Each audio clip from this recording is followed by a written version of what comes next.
Hello everybody. Thank you for joining me in this video. Hope you all are doing okay out there. In this video we are going to be taking a look at a very unique case knife. And this knife, in my opinion, kind of epitomizes what's so cool about slip joints. And this knife, in my opinion, is very cool. First off, we got a black case box, which is telling us that it's probably a stainless knife. Here we can see what this knife is. It's a blue bone Rogers Jig razor, 62005 RAZSS. These knives are basically like a large 4-inch Barlow, and then they have a razor-shaped blade in it. They call it a one-arm razor. This one is the jackknife version. They make some that's called a gent. The jackknife has 2 blades, and the gent razor has 1 blade. Notice when it was made there, 7.5 of 24. This knife was Case's vault pattern for 20 and 24. Now I have had this knife open before, and I've sharpened it, and I usually keep it in my with my other case knives. Get it opened up here. I really like the Rogers Blue. Certain different handle materials can vary a lot depending on the sunlight or the light in the room, how much they're worn, and stuff like that.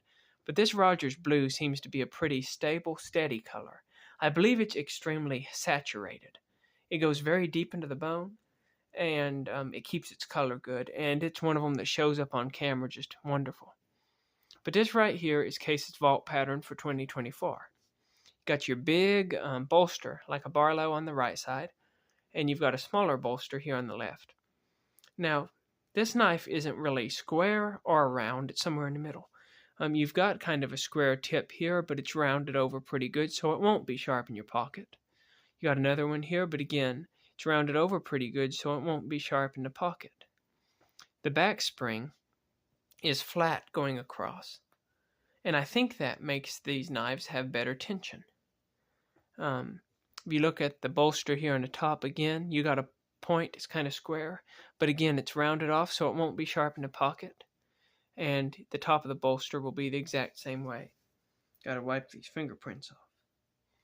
This knife is a 2-bladed knife. You're going to have your main razor blade, and you're also going to have your little pin blade.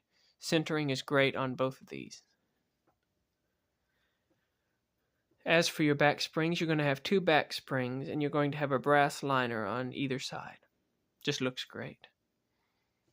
One thing I like about this blue is that bow tie. I think it's a neat looking badge. You see it says Case, then it has a star, and then it says USA in there. I have a few other knives with the same handle. I think I got 6 of them all together. But this is one of the handles that I have been trying to get a few of when I find them. I've got most of them used when I find them. One thing interesting about this blue from Case is when they heft it, they don't sand it quite as much, and they leave it more square than other knives. You can see there, it's pretty square. All the patterns of the razor won't be like that, but the blue is a little more square. It kind of keeps the knife from twisting in your hand.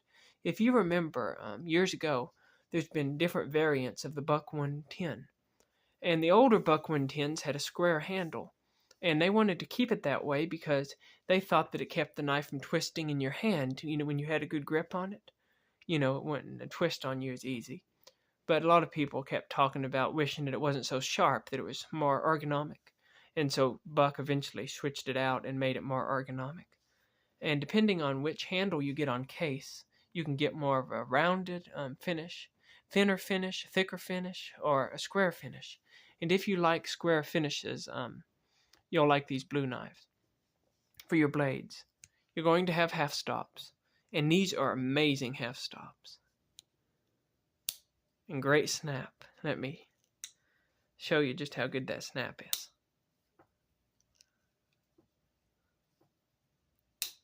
Just a great snap there.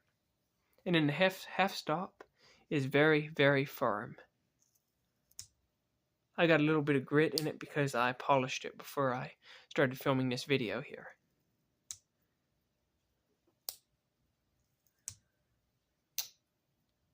You can hear it just got amazing action. Another nice thing about the one-arm razor is that you can pinch it open. You can just grab it. You don't have to use the nail nick. You can just pinch it open, just like that. You will have your nail nick. You can see it there. Now, what makes this knife a one-arm razor is this little cutout here on the end of the blade. And the idea was that you could snag that on something to open the arm, to open the razor. It goes back to the Civil War, from my understanding, when a lot of men had lost arms and hands and fingers in the war. And because of that, they really struggled fighting infection back then, and a lot of people who got wounded lost their arms. And so they come up with a knife that they could open, and that was the idea. You could snag that on your boot or your belt and open up the knife. That's why it's called a one-arm razor, to the best of my knowledge. But it's a nice-looking blade. There's only one bad thing about this blade, and that is that it does not have a pronounced tip. You can pierce with this tip, but it's just not as sharp as a lot of other edges might be, a lot of other blade shapes. But this knife's fine because you got the pin blade that'll make up for it, as we'll see in a minute. There you can see your 2024 tang etch. Get that wiped off. I've got it so shiny, all the fingerprints show up. See, it's got the lightning S, which means this is going to be a stainless knife. Now your secondary blade, because this one is the razor jack, is going to be a pin blade, and it is a large pin blade. See if I can get it to focus. 62005 RAZ. The 6 is the blue bone handles, the 2 is the 2 blades, 005 is going, and RAZ is going to refer to the razor. USA, stainless steel. I really like this knife. Again, great stop, great half stop, amazing action. If Case could make more of these, I'd love to see more of these out on the market. But what I want to see is some spear blades, some clip blades, some different shaped blades in these knives, because the action is just amazing on these. And I think it's because you got that nice straight back spring in these big half stops. Now, I said it wasn't a big deal that the main razor blade didn't have a sharp point, because this pin blade does. Now you can see there, it's got a good point to it. It'll pierce whatever you need it to. Now the pin blade is not too large, but it is large enough. We'll do some measurements and comparisons here in just a minute. But yeah, it's a good looking blade.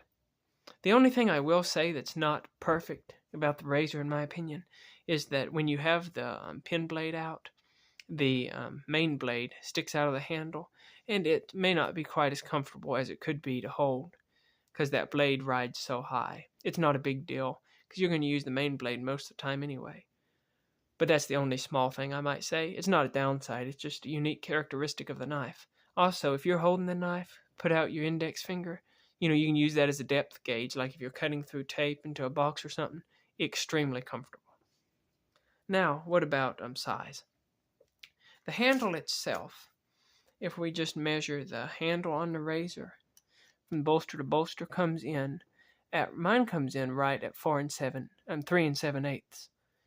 They call it a 4-inch razor, but mine comes in at 3 7/8. Some of y'all's out there might be a tad bit longer, but that's where this one comes in at, which puts it just about on par with the 47 Stockman. We'll compare them in a minute. But for the blades, I'm just going to measure the cutting edge. The cutting edge of the pin blade is just about 1 7/8. Just about 1 7/8 is the cutting edge on the pin blade. So it's a pretty large pin blade in comparison. Now the main blade cutting edge again is going to come in at just about 2.5 or so. Just around 2.5, maybe just a speck longer than 2.5. But if it is, it's not by much. So you got plenty of blade to do what you need. Okay, let's dig into some comparisons here. I'm going to compare some other popular Case knives. So there's the razor. It's really about the same size as the 47 pattern Stockman from Case. You can see they're shaped a little differently, but the handles are about the same size. And if you look at the cutting edge, they're about the same size also. The sheep's foot blade, of course, on the Stockman, you're going to have 3 blades. But it is an interesting comparison right there, I thought, size-wise, because they are about the same size-wise, but they're completely different shape. One's a jackknife, one's a Stockman. It's a pretty unique comparison. A lot of people, of course, are familiar with the Slimline Trapper. Slimline Trapper's handle comes in at just under 4 1/8, so it's going to have a larger handle than the Razor, and the blade is also going to be longer. The full-size Trapper, that's probably the best gauge that we can put out there to show the size of a knife. The full-size Trapper comes in at 4 1/8 inches in regard to the handle, and about a 3-inch blade. So you can see it's considerably larger than the Razor. The 18 pattern Stockman, a very popular Stockman. That's one that a lot of us really like. It's got the 3 5/8 inch handle, so you can see it's got a smaller handle and a slightly shorter blade. And being a Stockman, of course, you're going to have your 3 blades, your sheep's foot, your clip blade, and your spay blade. And then lastly, we'll compare it to the Peanut, just because we're doing a Peanut challenge right now on the channel. There's the Peanut. You can see it's a lot bigger than the Peanut. And lastly, the Sodbuster Jr. Now, what I found really interesting was the comparison with the Sodbuster Jr. when I did it initially. And why I found that interesting is I talk a lot about the length of the handle on a knife compared to the length of the blade. The Peanut ranks really highly in that regard. You get a lot of blade for the size of the handle. The smaller the handle, the easier it is to carry. The larger the blade, the more you can cut. Well, when we look at these two, the Sodbuster Jr. always does really good when we measure the cutting edge compared to the handle length. And if we look at the blade edge itself, although these blades are a different shape, if we line up the sharpened edge, you'll notice the blades are really probably the exact same size when it comes to cutting edge. But then when we take a look at the length of the handle itself, you'll see the Sodbuster. I'm going to line them up this way. The Sodbuster has a lot smaller handle. But that was just an interesting comparison that I ran across. These two knives look good to each other. They're a good representation of some of the modern knives the case is producing. Lastly, I reckon we'll weigh the knife, and then we'll end out at that. But this is a really great knife if you're looking to get some interesting slip joints. If you pull that out of your pocket, anybody who's remotely interested in knives at all is going to say, wow, what is that? Plus, these are probably going to get to be somewhat valuable someday. 3.45 is what it weighs. 3.45. A Trapper of the same material, same handle material. So a Blue Bone Trapper is going to come in at 4.0. So you're saving a considerable amount of weight with the Razor over the Trapper. And to throw one more in there, we'll throw in the 18 pattern Stockman. Again, the Razor is 3.45. The 18 pattern Stockman in the same handle is 2.40. So this knife is between the Stockman, the 18 Stockman, and between the 54 pattern Trapper. It's a cool knife, great knife. It's a great user. It's also a great collector. It's interesting. And it's a good showcase of some of the neat things that you'll find in the traditional world. How much knives can vary from each other. You know, I'm going to put out 3 knives here that, in my opinion, vary a lot and just kind of showcase how cool the traditional knife world can be. You got your Razor, you got your full-size Sodbuster, and lastly, you got your Peanut. Look how different these knives all are from each other. That is a neat thing about the traditional knife world. Thanks for watching this review. Y'all comment down below what you think about the Razor, what you think about the Blue Bone. Y'all have a good day. Make sure you keep your knives sharp.